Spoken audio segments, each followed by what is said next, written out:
ایک وقت ایسا بھی تھا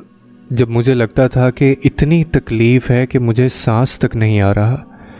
اور ایسے میں جب اللہ کا نام بار بار دہراتا تھا اور ہر ہچکی پہ یہی کہتا تھا، اللہ آپ کہاں ہیں؟ میں تھک گیا ہوں، میں واپس آ گیا ہوں، میری مدد کریں، مجھے آپ کی ضرورت ہے۔ ہم سب کی زندگی میں ایک ایسا لمحہ ضرور آتا ہے، اور یہ لمحہ ایسا ہوتا ہے جب انسان اور اللہ کے درمیان ایک ذرے تک کا بھی فاصلہ نہیں ہوتا، بس پھر اللہ ہمارا ہاتھ تھام لیتا ہے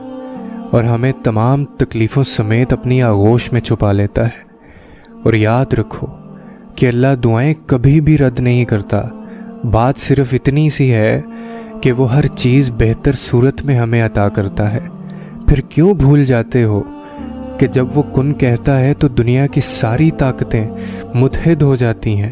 اور پھر جو وہ چاہتا ہے وہ ہر حال میں ہو کر رہتا ہے۔ اور پھر ایسا لگتا ہے کہ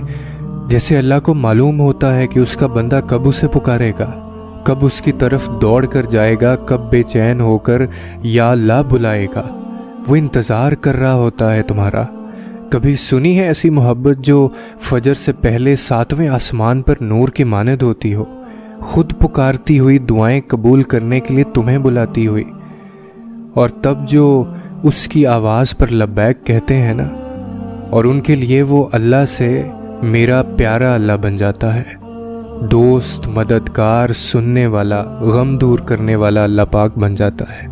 اور میں نے بھی جب خدا کو اللہ سے میرے پیارے اللہ پکارنا شروع کیا تو میری زندگی میں اتنا سکون آیا کہ جیسے کوئی تکلیف تھی ہی نہیں، جیسے کوئی زخم تھا ہی نہیں، جیسے کوئی چوٹ تھی ہی نہیں۔